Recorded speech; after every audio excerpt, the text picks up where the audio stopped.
हम इस वक्त हैं कैंप रिवर वाइल्ड में। ये एक होम स्टे है और बहुत ही नेचुरल इसकी एम्बियंस है। यहाँ पर जो इस पूरे होम स्टे का जो रख रखाव करने वाले मालिक और इन्वायरमेंट रिसर्चर वाइल्ड लाइफ पे काम कर रहे हैं अभी आजकल, ये जी अंसारी साहब हमारे साथ हैं और इनसे हम बातचीत करेंगे कि लॉकडाउन और कोरोना वायरस के बाद का जो दौर रहा उसका क्या असर पड़ा है टूरिज़्म पे, इनके होम स्टे पे। और साथ ही हम बात करेंगे वाइल्ड लाइफ को लेकर, क्या इधर भी जो लगातार खबरें आ रही है कि वाइल्ड लाइफ एनरिच हुआ है, इन्वायरमेंट एनरिच हुआ है, तो हम इन दोनों मसलों पर बात करेंगे अंसारी साहब से। तो अंसारी साहब ये बताइए कि जो सीज़न नॉर्मली होता था इससे पहले, ये बात सच है, आप कह रहे थे कि आप होटलायर नहीं हैं बट होम स्टे वाला, जब हम लोग ऑफ द रिकॉर्ड बात कर रहे थे, लेकिन फिर भी जो आपके कॉटेजेस हैं, एक तो बताइए कि कितने कॉटेज यहाँ पर है और नॉर्मल सीज़न में कितने लोग आते थे और इस बार क्या हुआ है। देखिए, यहाँ पे मेरे पास सिर्फ 6 कॉटेजेस हैं जो कि होम स्टे के बेसिक रिक्वायरमेंट भी हैं। टाइम बड़ा क्लैश किया, पीक टाइम था कोविड टाइगर रिजर्व का, और सिर्फ हमें ही नहीं बाकी सबको नुकसान हुआ है। अगर ये कोई कहे कि नुकसान नहीं हुआ है तो वो गलत है। और स्पेशली कोविड का ये पीक टाइम होता था जब बच्चों के पेपर ख़त्म हो जाते थे, तो उसके बाद एक बड़ा अच्छा इन्फ्लक्स आता था कोविड में, वो मिस हुआ। और कोविड के 50% होटल आज भी ऐसे हैं जो पुरानी पद्धति पे चल रहे हैं, यानी ऑफ सीज़न में वो बंद कर देते हैं। मैं उनमें शामिल था। तो हम सीज़न तक इतना अर्न कर लेते थे कि हम 3 महीने का ऑफ सीज़न काट सकें और उसके बाद अक्टूबर में हम दोबारा शुरू करते थे। तो अगर उस नज़रिए से देखें तो बहुत ही ज़्यादा नुकसान है। हमारे पास आज वो मनी भी नहीं है जिससे हम 3 महीने कैसे कटेंगे, ये मझोले या छोटे होटल ये जानते हैं या उनका भगवान ही जाने। ये बताइए कि इस बार जो जब से लॉकडाउन शुरू हुआ है उसके बाद धीरे धीरे रिलैक्सेशन देना शुरू हुआ, जिम कॉर्बेट को खोल दिया गया 2-4 दिन पहले, क्या अब कोई आप जनवरी फरवरी के बाद से ये कब से पूरी तरह बंद हुआ है और कब आखिरी बार आपके यहाँ कोई स्टे करने आया था। मेरे पास आखिरी बार स्टे 12 मार्च तक था। उसके बाद कोई भी टूरिस्ट नहीं आया मेरे पास। और कोविड टाइगर रिजर्व ने जिस दिन बंद किया, चूँकि मेरे काम का सिस्टम कुछ ऐसा है कि मैं कोविड के साथ चलता हूँ, बंद होता हूँ, मैं प्योर वाइल्ड लाइफ में डील करता हूँ और मैक्सिमम बर्ड वॉचर्स मेरे पास आते हैं, और वो भी काफ़ी हद तक मेरे पास इनबाउंड क्लाइंटल है यूके वगैरह से। तो जब वो आना बंद हो गया, इंटरनेशनल फ़्लाइट्स बंद हो गई, मेरा काम भी, मैं कोविड में पहला था कोविड टाइगर रिजर्व बंद होने के बाद होटल में ऑफ सीज़न डिक्लेयर करने वाला। ये आपके जनता कर्फ्यू से बहुत पहले 17-18 को मैंने बंद कर दिया था। लेकिन ये नहीं मालूम था, हम सबको उम्मीद ये थी कि ये दोबारा खुलेगा। ये नहीं मालूम था 1 महीने में, 2 महीने एक में, महीने में या 2 महीने में। लेकिन कुछ ऐसे रहे हालात कि दोबारा खुला नहीं, और मेरे जैसे बहुत सारे लोग सफ़र किए। इधर बीच जब लगातार सरकार, जब लॉकडाउन के बाद ख़ास करके जो टूरिज़्म इंडस्ट्री पे टिकी हुई, जो भी जिस भी तरह का काम है, चाहे वो होटल का हो, रेस्तरां का हो, होम स्टे हो, इन सब इंडस्ट्री की तरफ से लगातार डिमांड की जा रही थी कि चाहे वो बिजली का बिल हो या बाकी कई सारे जो आप लोगों को रेंटल पे करना पड़ता है, उनमें रिलैक्सेशन की बात, तो सरकार ने बाद में कुछ ऐलान भी किए। क्या उससे वाकई कुछ रिलैक्सेशन हुआ है? आप लोग कैसे देख रहे हैं एज एन इंडस्ट्री, अगर हम कहें आपसे रिस्पॉन्ड करने के लिए, तो किस किस तरह की छूट दी गई है और क्या आप लोगों की डिमांड रही है अब तक?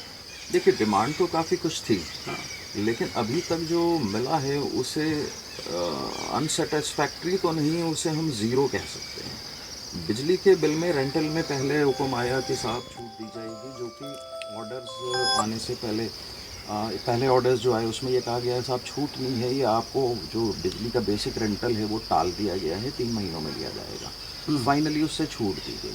लेकिन इतनी बड़ी इंडस्ट्री में एक तो पहले गवर्नमेंट इसको इंडस्ट्री खुदा जाने क्यों मानने को तैयार नहीं होती है, जबकि होटल में अगर हम बात करें तो कोविड टाइगर रिजर्व में ही छोटे बड़े मिला के 200 के आसपास होटल हैं, और 18% मिनिमम से लेके 28% तक GST देते हैं। लाखों करोड़ों का राजस्व है। उसके अलावा बिजली का बिल है, उसके अलावा मल्टीप्लायर इफ़ेक्ट जो होता है नौकरियों से, हज़ारों को यहाँ रोज़गार देता है कोविड और कोविड के होटल्स। तो हमने कभी इसको एज ए बिज़नेस एंटिटी लिया ही नहीं। बन गए, चल रहे हैं, जैसे देश चल रहा है वैसे ही धक्का परेट होटल चला रहे हैं। इसको हम एज ए मॉडल लेते हमने उसको कंसीडर किया ही नहीं है। बड़ा अफसोस होता है कि जहाँ पूरे देश में हर इंडस्ट्री को कुछ ना कुछ पैकेज में मिला, हालांकि कहाँ तक वो ज़मीन पे पहुँचेगा ये देखने वाली बात है। लेकिन होटल इंडस्ट्री के लिए कोई अलग से आपका अनाउंसमेंट नहीं किया गया। बाकी इंडस्ट्रियों को हमसे कम सफ़र करना पड़ा, क्योंकि आज भी देश के साथ हम खड़े हैं। होटल इंडस्ट्री ने सारे रूम ऑफ़र किए और आपने एक एक्ट के तहत, पेंडेमिक एक्ट के हमारे होटल्स अक्वायर किए हैं, जहां आप कोविड पॉसिबल पेशेंट्स को, मैं कहूँगा सिर्फ आए हुए बाहर से लोग, हाँ, जो कोई भी आपके आ रहा है उसको हम रोक भी रहे हैं। उसको आज के दौर में भी एक अकेली इंडस्ट्री है जो सर्विस भी दे रही है। आपने जो कुछ भी पेड क्वारंटाइन सेंटर्स बनाए हैं उसमें हमारे लड़के अपनी जान पे खेल के काम भी कर रहे हैं। उनको अच्छी तरह उन्हें मालूम है कि ख़तरा है कि वो भी संक्रमण की चपेट में आ सकते हैं। जिम कॉर्बेट पार्क से लेकर इधर लगातार कई सारे रिजॉर्ट है, सैकड़ों रिजॉर्ट है यहाँ पे आसपास, उसमें कई सारे रिजॉर्ट्स को क्वारंटीन सेंटर में चेंज किया गया। ये किस बेस पे, जैसे आपको भी अप्रोच किया गया, कैसे आइडेंटिफाई हुआ? बीच में मैं देखता हूँ कि कई सारे रिजॉर्ट को क्वारंटीन सेंटर नहीं बनाया गया है, कई सारे को बनाया गया है और ज़्यादातर लगभग सबके सब बंद है। तो इसका क्या बेसिस था? आप लोगों को कोई अप्रोच किया गया यहाँ इसको बनाने का या आसपास में? देखिए, हमें सबको ये पता है कि राइट टू प्रॉपर्टी नहीं है, इंदिरा गांधी ख़त्म कर गई थी और एक एक्ट के तहत जब ज़रूरत पड़ेगी तो गवर्नमेंट किसी भी चीज़ को अक्वायर कर सकती है। तो उस एक्ट के तहत हमें अक्वायर किया गया है। जिनके पास स्टाफ था वो मदद कर रहे हैं, जिनके पास जा चुका था, क्योंकि ये ऑर्डर बहुत देर में आया। शुरू में अगर डिसीजन आता कि आपको अक्वायर करके हमें सेंटर्स बनाने हैं तो शायद स्टाफ भी पूरा होता, और मैं ये भी मानता हूँ कुछ हद तक उस स्टाफ की नौकरी या रोजी रोटी भी बनी रहती। आज जो संकट है वो 1 महीने 1.5 महीने बाद ये फैसला हुआ कि अक्वायर करके, क्योंकि जब कामगार आना शुरू हुए तो फैसला उसी हिसाब से हुआ। तो इसमें सरकार की भी गलती नहीं है, हालात की गलती है। तो उस वजह से एक एक्ट के तहत हमें अक्वायर कर लिया गया। हाँ, कोई रिसर्च वर्क नहीं किया गया कि किसके यहाँ कितने कमरे हैं, और क्योंकि वो लिस्ट शायद टैक्स डिपार्टमेंट से मंगाई जाती है और जो कोई भी वहाँ रजिस्टर होता है वो कॉपी आ जाती है उस शहर की, उस गांव की, उस क्षेत्र की। हम लोग जब बातचीत कर रहे हैं तो चिड़ियों की आवाज़ लगातार बैकग्राउंड में आ रही है और बहुत साफ तौर पे आ रही है। लग रहा है कि यहाँ पर जो आप कह रहे थे शुरुआत में कि चिड़िया और जो वन्य जीव हैं उनकी जो आवाजाही है, और अपने जंगल के आसपास का, चूँकि ये बगल में नदी है, इधर जिम कॉर्बेट रिजर्व है, पार्क है और इधर रिजर्व है। तो यहाँ पे क्या इसके बाद जो आवाजाही है, ख़ास करके आप कह रहे थे जो वाइल्ड लाइफ है, वाइल्ड एनिमल्स है, क्या आपने इस इलाके में आपकी जो प्रॉपर्टी है इस पे भी आपने चिड़ियों के अलावा कुछ ज़्यादा देखा क्या? हाँ, हमारे सामने 1-2 टाइगर साइटिंग हुई और किल भी हुए। मेरे पीछे बाग में एक लेपर्ड किल हुआ, जिसमें एक लेपर्ड ने एक चीतल को मारा और खाया भी। हमने फॉरेस्ट को रिपोर्ट भी पीछे किया, पीछे की तरफ। तो ये बड़ा कॉमन फैक्टर है। एक चीज़ समझने के, मेरा ये मानना है कि ह्यूमन एनिमल कॉन्फ्लिक्ट जिसको इतना एग्जिगरेट किया जाता है, इस क्षेत्र में human animal conflict between the villagers और ह्यूमन नहीं था। ये गांव भी यहाँ हज़ारों साल से हैं और एक पीसफुल को एग्जिस्टेंस था। मेरा अपना ये मानना है कि ह्यूमन एनिमल कॉन्फ्लिक्ट जो है वो जो टेक्निकल अलाउड कॉन्फ्लिक्ट है, जैसे in terms of road, in terms of construction, जो गवर्नमेंट की पॉलिसी से टेक्निकली इजाज़त लेके वाइल्ड लाइफ बोर्ड से बने हैं, वो बिना सोचे समझे वो बनाए गए हैं। अच्छा, कॉन्फ्लिक्ट सिस्टम से है, कॉन्फ्लिक्ट आम विलेजर से नहीं है। आम विलेजर ने कोई दीवार नहीं खड़ी की, किसी के खेत में दीवार नहीं है। हाँ, रोड के किनारे ज़रूर जो हमारे गडर्स लगाए गए हैं कि गाड़ियाँ स्लिप करके ना गिर जाएं, वो कॉरिडोर ज़रूर रोक रहे हैं। तो बिना किसी रिसर्च वर्क के वो काम हुआ है। अगर टाइगर रिजर्व से रोड गुजर रही थी तो वो एलिवेटेड भी हो सकती थी, जिसमें कॉन्फ्लिक्ट नहीं होता, जानवर नीचे से गुजर जाते। तो फ्यूचर में ये देखने वाली बात हो कि जिसे सस्टेनेबल टू डेवलपमेंट कहते हैं, हमें अगर आसपास जंगलों के कुछ बनाना है तो वो सस्टेनेबल डेवलपमेंट हमें करना पड़ेगा ताकि दोनों का कोएग्जिस्टेंस हो सके विलेज से कभी। ये बताइए, आप यहाँ पर आपका 6 कॉटेज है, तो जैसे आम सीज़न होता भी, जैसे कॉर्बेट पार्क का सीज़न था, तो इस वक्त इसको पीक सीज़न आप लोग मानते हैं। एक कॉटेज आपका कितने का पर डे के हिसाब से ये रेंट पे उठ रहा था? और मैं उस हिसाब से कैलकुलेट करूँ कि अगर 2-3 महीने आपका ये पूरा बंद है तो लगभग कितने का लॉस, नुकसान होगा? मेरा टैरिफ जो था वो 7,000 था ऑल मील प्लान के साथ, और सिर्फ रूम अगर हम बात करें तो 4,900 था।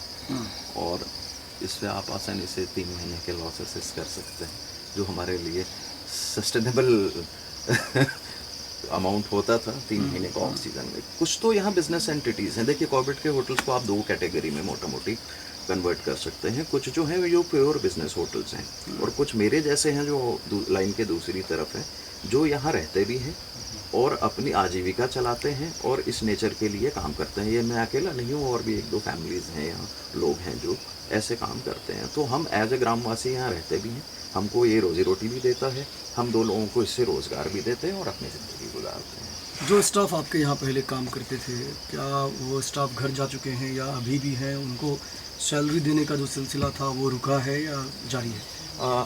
देखिए, हमारे यहाँ पुराने सिस्टम जो फॉलो करते थे, हम ऑफ सीज़न में हाफ सैलरी पे स्टाफ को छोड़ते थे ताकि हमें वो वापस मिल सके, और वो आज भी जारी है। मार्च तक की सैलरीज हमने क्लियर की, और जब कंप्लीट लॉकडाउन हो गया तो चूँकि मेरा स्टाफ लोकल का है तो सबको अपने घर जाना था। अभी अगर आप कहें कि ये जो पूरा इलाका है, ये नदी के किनारे आपका ये होम स्टे है और काफ़ी लंबा चौड़ा दिख रहा है मुझे, और पूरे नेचर के बीच में आपने इसे बनाया है। तो नेचर, चूँकि आप पर्यावरण को लेकर भी काम करते हैं, वाइल्ड लाइफ को लेकर काम करते हैं, तो हमें ये समझाइए कि इधर बीच आपने क्या फ़र्क देखा, अगर मैं वाइल्ड लाइफ के नज़रिए से बात करूँ तो? देखिए, नेचर में एक इनबिल्ट कैपेसिटी होती है अपने आप को हील करने की।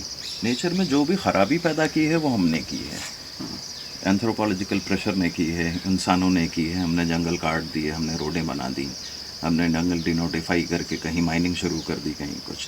तो ख़राब हमने किया है, लेकिन नेचर अपनी प्रक्रिया नहीं भूलता।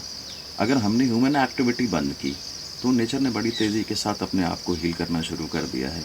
चीज़ें दुरुस्त हो गई हैं, पक्षियों की तादाद बढ़ गई है, वाइल्ड लाइफ जो है स्वच्छंद विचरण जिसे कहते हैं वो कर रही है। और सबसे कमाल की बात यह है कि ह्यूमन एनिमल कॉन्फ्लिक्ट ख़त्म हो गया है। हमने उनकी ज़िंदगी में दखल देना बंद कर दिया, उन्होंने हमारी ज़िंदगी में। आपको कॉर्बेट टाइगर रिजर्व और उसकी पेरिफेरी पे कोई भी मेजर ह्यूमन एनिमल कॉन्फ्लिक्ट की घटना, 1-2 घटनाओं को छोड़ दें तो नहीं मिलेगी। एलिफेंट का कॉन्फ्लिक्ट यहाँ होता था, एलिफेंट से कोई कॉन्फ्लिक्ट नहीं है। रोज़ गाड़ियाँ टूटती थी, कोई भी गाड़ी नहीं टूटी, कॉरिडोर्स ओपन हैं।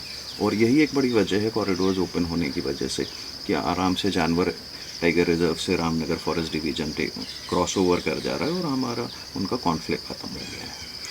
मेजर जो टूरिज़्म पर डिपेंडेंट ये इंडस्ट्री थी वो पूरी तरह अभी ठप हुई पड़ी है, और सरकार की तरफ से जो बिजली टैरिफ और इन सब की तरफ से जो रिलैक्सेशन की बात की गई थी, उसमें जो मेरी और भी लोगों से बातचीत हुई है, इनका कहना है कि वो बहुत ज़्यादा राहत पहुंचाने वाला स्टेप नहीं है, क्योंकि पिछले 3-4 महीने से जो पूरा का पूरा काम धंधा है वो लगभग बैठ गया है। हम आगे और भी कई अलग अलग लोगों से बातचीत करेंगे, आपको दिखाते रहेंगे। आप देखते रहिए एशिया विद हिंदी। नमस्कार।